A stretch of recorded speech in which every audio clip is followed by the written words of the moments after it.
Hi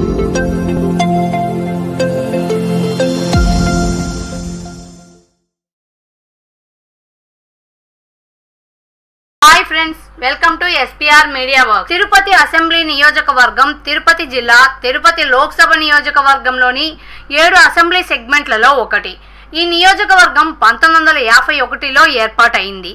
2019 నాటికి ఈ నియోజకవర్గంలో మొత్తం 2,70,762 మంది ఓటర్లు ఉన్నారు. గత అసెంబ్లీ ఎన్నికలలో వైసీపీ అభ్యర్థిగా పోటీ చేసి గెలిచిన భూమన కరుణాకర్ రెడ్డి ప్రస్తుతం ఈ నియోజకవర్గం యొక్క సిట్టింగ్ ఎమ్మెల్యే. తిరుపతి అసెంబ్లీ నియోజకవర్గం విషయానికి వస్తే ఆధ్యాత్మికంగానే కాదు, రాజకీయంగా కూడా ప్రాధాన్యత ఉన్న అసెంబ్లీ సెగ్మెంట్ ఇది. ఈ సెగ్మెంట్ పై అన్ని పార్టీల ప్రభావం ఉంది.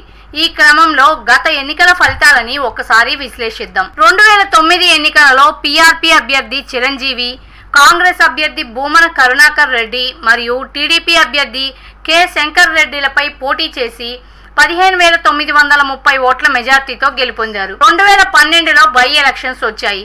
ఆ ఎన్నికలలో వైసీపీ అభ్యర్థి భూమన కరుణాకర్ రెడ్డి, కాంగ్రెస్ అభ్యర్థి ఎం వెంకటరమణ మరియు టీడీపీ అభ్యర్థి చదలవాడ కృష్ణమూర్తిలపై పోటీ చేసి 17,975 ఓట్ల మెజార్టీతో గెలుపొందారు. 2014 ఎన్నికలలో టీడీపీ అభ్యర్థి ఎం వెంకటరమణ, వైసీపీ అభ్యర్థి భూమన కరుణాకర్ రెడ్డిపై పోటీ చేసి 41,539 ఓట్ల మెజార్టీతో గెలుపొందారు. 2015లో బై ఎలక్షన్స్ వచ్చాయి. ఆ ఎన్నికలలో టీడీపీ అభ్యర్థి ఎం సుగుణ, కాంగ్రెస్ అభ్యర్థి ఆర్ శ్రీదేవిపై పోటీ చేసి 1,16,524 ఓట్ల మెజార్టీతో గెలుపొందారు. 2019 ఎన్నికలలో వైసీపీ అభ్యర్థి భూమన కరుణాకర్ రెడ్డి, టీడీపీ అభ్యర్థి ఎం సుగుణ, జేఎస్పీ అభ్యర్థి చదలవాడ కృష్ణమూర్తి మరియు కాంగ్రెస్ అభ్యర్థి ప్రమీలా కిదాంబిలపై పోటీ చేసి 708 ఓట్ల మెజార్టీతో గెలుపొందారు. 2024 ఎన్నికలలో వైసీపీ అభ్యర్థి భూమన అభినయ్, జేఎస్పీ అభ్యర్థి ఆరణి శ్రీనివాసులు,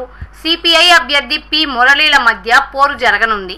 ప్రజాస్వామ్యం వర్ధిల్లాలన్నా, మన జీవితాలు తలరాతలు మారాలన్నా అది కేవలం ఒక్క ఓటుతోనే సాధ్యం. మనం వేసే ఓటు మన భవిష్యత్తును, రాబోయే తరాల మనుగడను నిర్ణయిస్తుంది. అంతేకాదు, మన ఓటుతోనే నవ సమాజం నిర్మితమవుతుంది, ఇంకా దేశ దిశ దశను మారుస్తుంది. ఓటు అనే 2 అక్షరాల పదం దేశ చరిత్రనే మార్చేస్తుంది. కేంద్ర ప్రభుత్వం జనవరి 25ను జాతీయ ఓటర్ల దినోత్సవంగా ప్రకటించింది. కుల, మత, ప్రాంత, లింగ, జాతి, భాష అనే భేదం లేకుండా దేశంలో నివసించే 18 సంవత్సరాలు నిండిన పౌరులు అందరికీ భారత రాజ్యాంగం ఆర్టికల్ 326 ద్వారా ఓటు హక్కును కల్పిస్తుంది. ప్రజాస్వామ్యాన్ని గౌరవించాల్సిన బాధ్యత ప్రతి పౌరుడిపై ఉంది. ప్రజాస్వామ్యానికి ఓటే పునాది. దేశ, రాష్ట్ర భవిష్యత్తును నిర్ణయించేది ఈ ఓటే. అలాంటి ఈ ఓటును డబ్బుకు, మద్యానికి అమ్ముకోకుండా భారత ప్రజాస్వామ్య పరిరక్షణ కోసం ప్రతి ఒక్కరూ తప్పనిసరిగా తమ ఓటు హక్కు వినియోగించుకోవాలి.